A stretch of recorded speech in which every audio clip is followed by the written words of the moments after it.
எல்லோருக்கும் வணக்கம். Bigg Boss season 8 Tamil. So இந்த வீடியோவில் நம்ம ஐயோ ரயான் தான்ப்பா டிடிஎஃப் வின்னரு, அது கன்ஃபார்ம் ஆயிடுச்சுப்பா, சூப்பர்ப்பா, வேற லெவல்ப்பா அப்படின்ற மாதிரி சொல்கிறவங்க எல்லாத்துக்குமே ஒரு அதிர்ச்சி இருக்குது. பிக் பாஸ் வந்து கொடுத்துருக்காரு. ஸோ அதை பற்றி தான் அந்த வீடியோவில் பார்க்க போகிறோம். ஸோ வீடியோக்குள்ளே போகிறதுக்கு முன்னாடி நம்ம சேனலுக்கு நீங்கள் புதுசாக இருந்தீங்கன்னா கண்டிப்பாக சப்ஸ்கிரைப் பண்ணிக்கோங்க, வீடியோ மறக்காமல் ஒரு லைக் பண்ணிக்கோங்க. இப்போ நம்ம வீடியோக்குள்ளே போகலாம். ஸோ ரயான் உண்மையிலேயே டாஸ்க் பீஸ்ட் தான், அதில் வந்து எந்த ஒரு மாற்று கருத்தும் இல்லை. ஆனால் சீட்டிங் பீஸ்ட் அப்படின்னு சொல்லி கண்டிப்பாக சொல்லலாம்.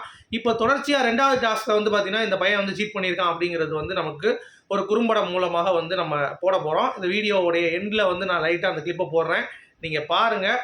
பார்த்தா உங்களுக்கே தெரியும் சீட் பண்ணது யார் அப்படின்னு சொல்லிட்டு. அட்லீஸ்ட் இமேஜஸ் மாதிரி கூட போடுறேன். அவன் காலை எப்படி ட்ரான்ஸ்ஃபர் பண்ணுறான் அப்படிங்கிறது நீங்கள் பாருங்கள். இவனுக்கு எப்படிங்க டிடிஎஃப் கொடுப்பாங்க? ஸோ பிக் பாஸ் இதெல்லாம் பார்க்காம இருப்பார். எவ்வளோ சீக்கிரம் நீ பண்ணாலும் டிஸ்குவாலிஃபைட்ரா, அவ்வளோதான்டா. இதில் எப்படி உனக்கு பாயிண்ட் கிடைக்கும்? 6 பாயிண்ட்டு உனக்கு கிடையாது. நம்ம முத்துக்குமரன் இருந்தால் 5 பாயிண்ட்டு. ஸோ எல்லாத்தையும் பரிசீலனை பண்ணி சனிக்கிழமை தான் வந்து சொல்ல போகிறாங்க. இப்போ பிக் பாஸ் வந்து என்ன சொன்னார் லாஸ்ட்டாக பார்த்துருப்பீங்கல்ல, அதாவது இந்த டிக்கெட் டு ஃபினாலே டாஸ்க் வின்னரில் ஒரு ட்விஸ்ட் இருக்குது. அந்த ட்விஸ்ட் வந்து பார்த்தீங்கன்னா சனிக்கிழமை தான் உங்களுக்கு தெரியும் அப்படின்ற மாதிரி சொல்லிட்டார்.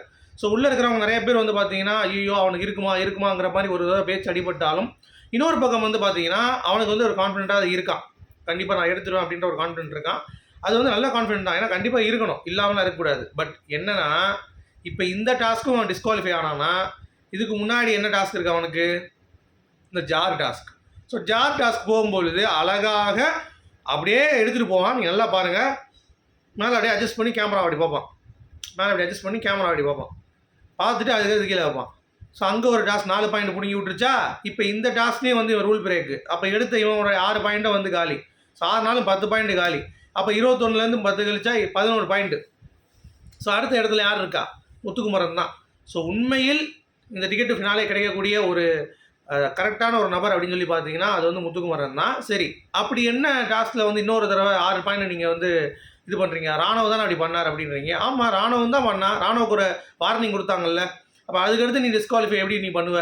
அதாவது உன் கால் இருக்குல்ல, ரெண்டையும் மூவ் பண்ணி கால் அதே பொசிஷனில் இருக்கணும். பாலை வந்து இது பண்ணணும். ஆனால் காலை கொண்டு போய் இப்படி நகட்டக்கூடாது. பாலை கரெக்டாக உள்ளே போடக்கூடாது, காயின் பண்ணக்கூடாது.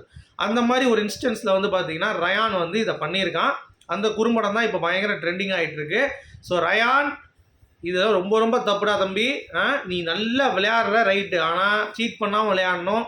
உனக்கு கொடுத்த ரூல்ஸ் படி வந்து பார்த்தீங்கன்னா கரெக்டாக விளையாடணும். ஆனால் நீ அப்படி விளையாடல அப்படின்ற ஒரு செய்தி எனக்கு வந்து பார்த்தீங்கன்னா ரொம்ப ரொம்ப ஆச்சரியம். நிறைய பேர் வந்து சொல்கிறாங்க இல்லைங்க அதெல்லாம் ஃபேக்காக நிறைய பேர் சொல்லிகிட்டு இருக்காங்க. எங்களுக்கு தெரியும் டாஸ்க்கு இவர் தான் ரயான் அப்படின்னு சொல்லி பாயிண்ட்டு போடுறாங்க. டே பாயிண்ட்டை சொல்கிற மூதேவிங்களுக்கு ஒரே ஒரு இதுதான் கேட்குறேன். அந்த பாயிண்ட் கன்ஃபார்ம் உனக்கு யார் சொன்னா? இது வரைக்கும் பிக் பாஸ் அறிவிக்கலை, இன்றைக்கி எபிசோட்லேயே அறிவிக்கலை. நாளைக்கு விஜய் சேதுபதி வந்து பார்த்துட்டு அவர் என்ன பரிசீலனை பண்ணுறாங்களோ அதுக்கடுத்து தான் அறிவிப்பாங்க. அதுக்குள்ளேயே சில முந்திரி கோட்டைங்க வந்து பார்த்தீங்கன்னா டிடிஎஃப் வின்னர் வந்து ரயான் தான் அப்படின்னு சொல்லி போட்டு சுற்றிக்கிட்டு எல்லாம் ஃபேக்காக சொல்கிறாங்க அப்படின்ற மாதிரி உருட்டிட்டு இருக்காங்க. டேய் இன்னும் அந்த மாதிரி எதுவும் கன்ஃபார்மும் ஆகலை. டிடிஎஃப் வின்னர் யாருங்கிறதும் தெரியலை.